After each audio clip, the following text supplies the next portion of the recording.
Our hidden gem from the depths of the Steam cellar today is Crypt Custodian. But before we dive into its mysterious world, let's take a moment to appreciate the magic of the Metroidvania genre as it is. For me, two iconic games stand as a benchmark for this genre, setting the standard for every new title that dares to enter the arena: Hollow Knight and Ori. These games aren't just popular, they are masterpieces. Each one blends of the emotional storytelling, deep exploration and challenging gameplay in ways that pull players into their unique atmospheres. They are not just about stunning visuals and memorable soundtrack, they delivered experience that they stay with you long after you've put down the controller. So, where does Crypt Custodian fall on this spectrum? Does it reach those some emotional heights, or is it just another fleeting release in the crowded world of the Steam? Let's explore the great before we answer the question.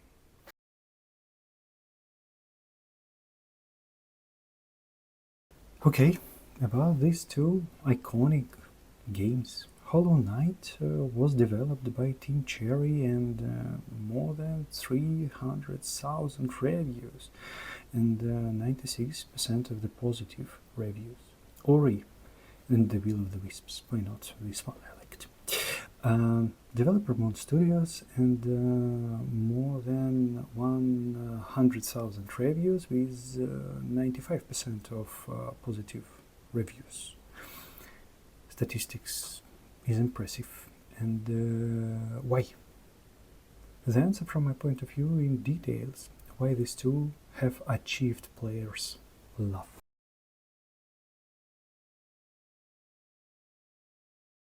And the first one that it's very important to highlight, this is the emotional impact. And when you first time step into Hollow Knight or Ori, you are instantly captivated by the environment. Each game has its own unique visual style, yet both pull you into their world with a rich, immersive atmosphere. You can't help but feel the weight and mystery in Hollow Knight's dark, haunting landscapes, or the vibrant yet melancholic beauty of Ori's world.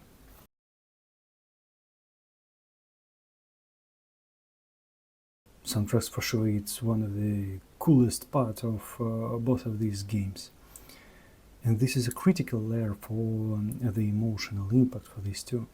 Hollow Knight's haunting tones set a mood of exploration tinged with a melancholy, while Ori's orchestral score carries a more uplifting, yet heart-wrenching resonance highlighting the emotional journey. The result?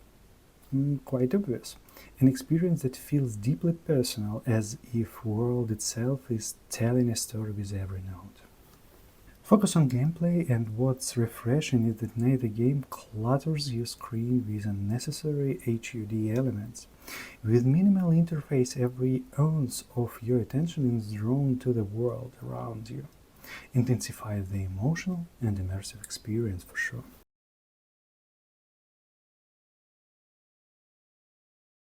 And now we are coming to exploration-based gameplay.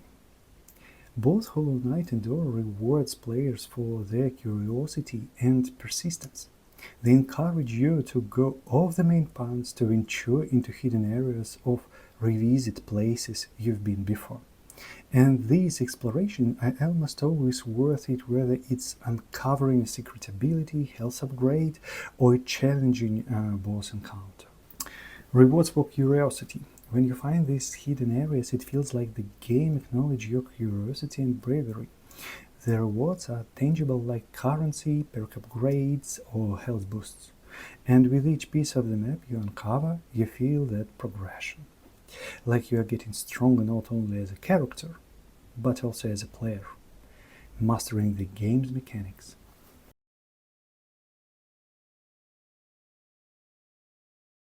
The games also provide a variety of abilities that allow you to shape your own playstyle. With around 7-10 core abilities in each game, you have options to adjust to the unique challenges they throw at you. These aren't just powers, They're tools that change the way you interact with the environment and the combat, as it is. Whether it's a Hollow Knight's nail techniques and spell abilities, or Ori's agility-focused skills, each ability you unlock lets you explore new areas and approach combat with more confidence and creativity.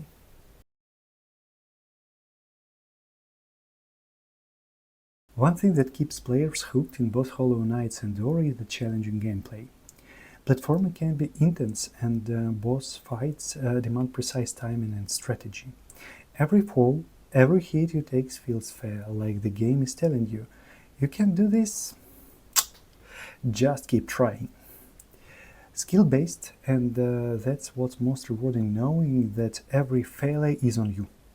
These games don't make excuses, they pushes you to improve. And when you finally succeed, it's incredibly satisfying because you've earned it by your own.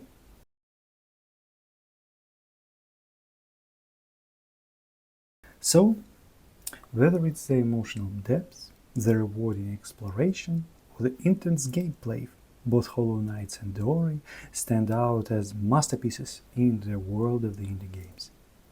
They're beautiful, challenging, and crafted with a passion that makes every moment feel meaningful. But how does Crypt Custodian measure up to these giants? And can it stand shoulder to shoulder with its forerunners?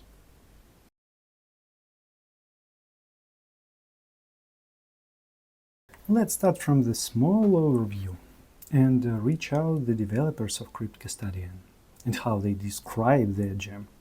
The developers of Crypt Custodian describe it as a quirky Metroidvania-style platformer with a mix of dark humor and challenging gameplay set in a mysterious, sprawling crypt. Sounds promising. But let's jump to details to understand how the outcome of this work fit the actual game.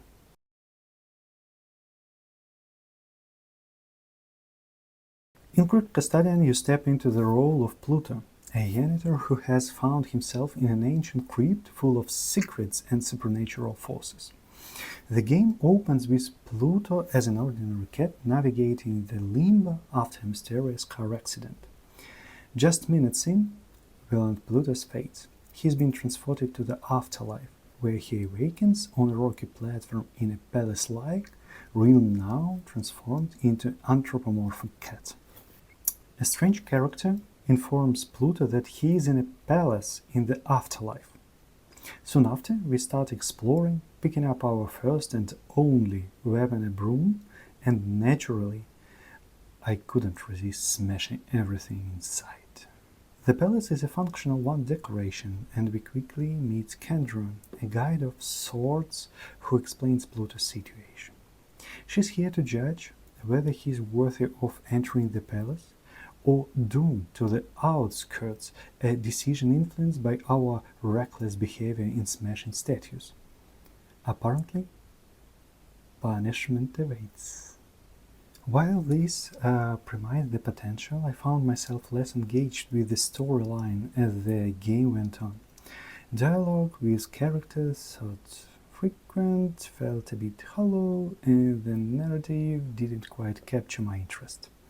That said, speaking frankly, I know story isn't everything in Metroidvania, but still, I couldn't help but feel a bit disappointed by the lack of the depth. Now, let's shift to something I found more impressive, the visual style. The game may not have captivated me with its plot, but its visual design is definitely worth talking about.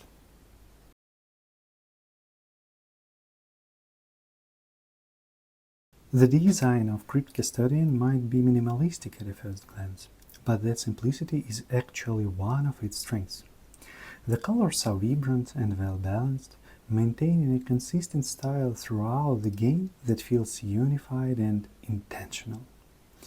When we take a closer look, the details around us reveal small but powerful touches that breathe life into the crypt's atmosphere, making the world feel almost like a living organism. For instance, The soft impact of raindrops hitting the main character as you explore adds a sense of realism of the environment. The animations, especially of the cat companion, are beautifully crafted, adding personality and a hint of charm to the journey. Water surface, very nice animated, really. Flying in different biomes, cool, cool. One of the game's standout features is its biomes. Each time you enter a new biome, it feels fresh and distinctive, with unique detail that catch your eye and set the atmosphere. What's impressive is the thoughtfulness in each biome's design. It isn't just a reskin of previous areas. Instead, each one introduces unique environmental elements, enemies, and even bosses that are crafted specifically for their setting. It feels deliberate and cohesive, never random or repetitive. And, of course, we have Pluto, the Afterworld's janitor and your guide. Pluto is not only well designed but also impressively animated. His movements feel fluid and his style complement the game's tone, making him a character you enjoy watching throughout the entire journey without ever growing tired of his presence.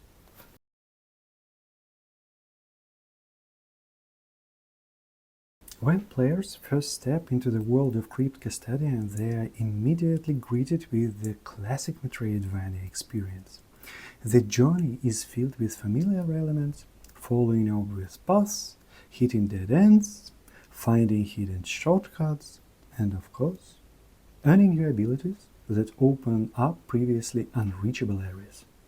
Let's dive into the abilities you unlock along the way. While the list of abilities is substantial, many abilities are mostly limited to specific zones, without much need for complex combinations across different areas. Realistically, you will find yourself relying on core abilities like dash and air dash throughout 90% of the game. As you explore and unlock the map, Crypt Custodian keeps the gameplay engaging with a diverse range of activities, which are well distributed across the game's length. Here's a quick look at what you will encounter. Platforming challenges. No damage chests, you need to survive waves without taking damage to unlock. Totems, with waves of enemies to defeat. Record collecting. Cat ghost hunts. Life challenge combats. Defeat enemies without taking any hits to earn health. Logic puzzles, time challenges, survival challenges. Hold your ground against enemies for a set of time. Each activity feels rewarding, as every accomplishment either grants you a new ability, a health upgrade, or point that adds special bonuses for Pluto. And of course, they're the garbage currency unique to this world, which you can spend in the store to enhance abilities, boost broom damage, or improve your health. One standout feature I was pleasantly surprised by, and something I haven't seen in other Metroidvania games, is the option to buy a major marker. This item saves you a lot of backtracking and guesswork by guiding you toward your next objective. It's a game changer for the players looking to save time and keep the experience fluid, and I hope it becomes a standard in Metroidvania games going forward. As for the story itself, early on I found myself buying a lot, but after a few hours I focused more on spending points in a VIP room for core upgrades, rather than browsing for the new items. This shift is closely tied to the combat system, which we'll dive into the next.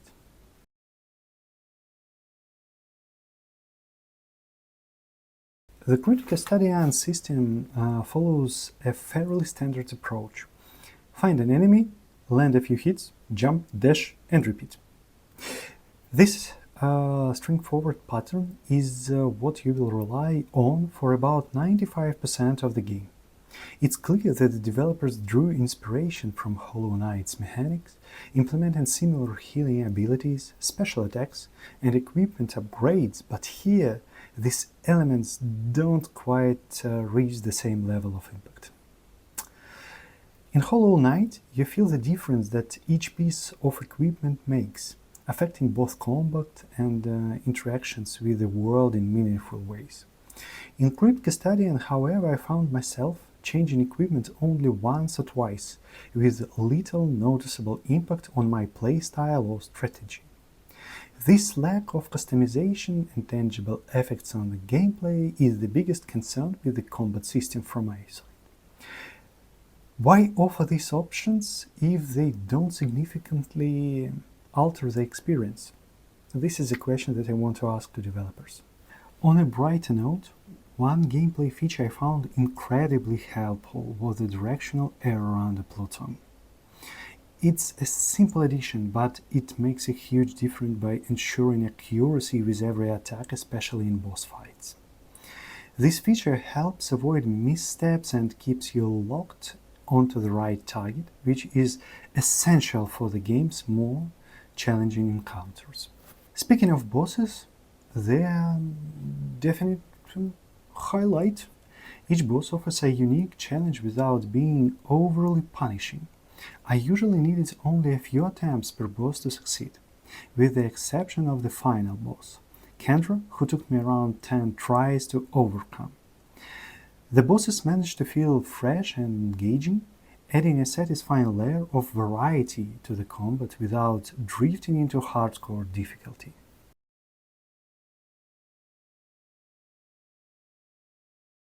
Is the king shamed? I think these words sum it up the best. You never get more than you pay for. While Hollow Knight and Ori give you an experience that feels richer than their price tags, Crypt Custodian offers exactly what it promises, a solid Metroidvania with well-executed elements. The visual style and atmosphere are genuinely impressive, but the combat feels unbalanced and I found myself unable to fully tap into its potential. By the 7th hours, the gameplay started to feel repetitive and I felt compelled to stick to the main storyline just to wrap things up. Still, if you are in need of a Metroidvania fix while waiting for the Silk Song, or if you've got a Steam Deck on hand, Pluto's adventure in Crypt Custodian might just help you pass the time pleasantly.